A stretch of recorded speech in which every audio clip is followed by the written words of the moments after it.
Spasimir Domaradzki. He's a Visegrad Research Fellow and lecturer from the University of Warsaw. He's joining us from Spain.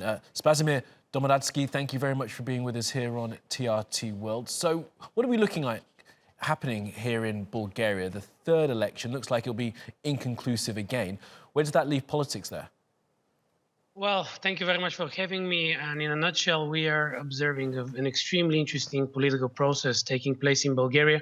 Indeed, after two technical governments, we currently face the third elections, in which in practical terms are unique because they're two-in-one elections. We have simultaneous elections for a president and simultaneous parliamentary elections. Why this is so important is because so far it was the president who for the last year actually determined the technical government, and now actually it is also very important who is going to become the president, whether President Radev is going to continue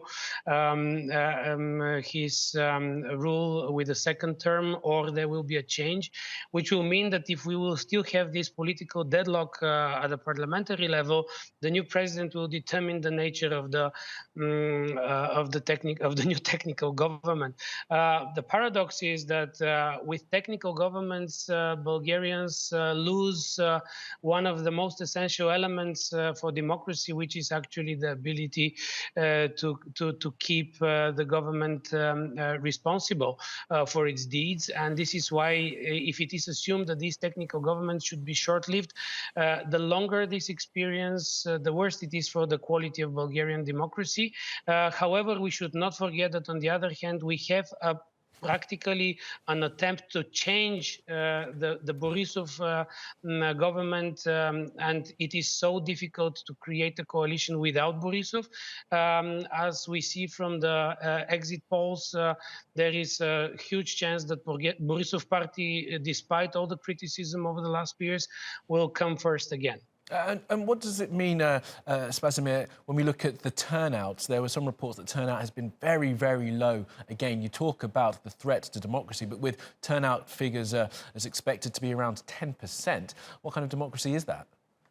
Yeah, well, that's another fascinating story. I mean, 10% is now for the until noon, but the real problem is that the elections in April, the first elections for this year, which marked a relatively very high turnout.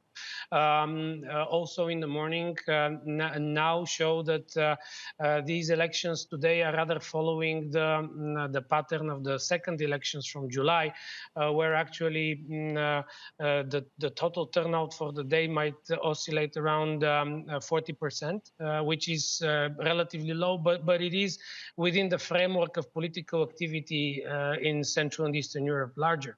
However, that means that also the population is tired with these permanent elections, and there is one more issue that can impact the turnout, and it is the introduction of this machine voting, which is for the second time this year. But there is a tiny confusion related to the fact that every single voter has one card, but in the first screen that pops up, he needs to make a choice whether he votes for presidential and parliamentary, or separately for presidential or only parliamentary elections. And the worst problem is that there is no return if you make a wrong choice, and that causes some criticism when it comes to the organization of the election. So not only is it the third vote, but they seem to have made it slightly more complicated for people who are voting for the third time in a year. And finally then, and Spasimir, I wonder if you can talk to us about how this election, or the result, if it is inconclusive, will affect the rollout of vaccinations in Bulgaria, because as I understand it, the vaccination program against COVID-19 has been quite low in Bulgaria. Indeed. I mean, this is one of the most terrifying, in my opinion, examples of how the complete distrust in the government leads also to a very poor vaccination ratio. Remember that Bulgaria is the country with the lowest vaccination ratio among all the EU member states, with slightly over 20% right now. But the real concern is that, actually, GERB's party, Borisov's party, is using this argument of the extremely deadly fourth COVID wave to argue that this government, that this political reality that Bulgaria faces needs to be changed, which is a paradox.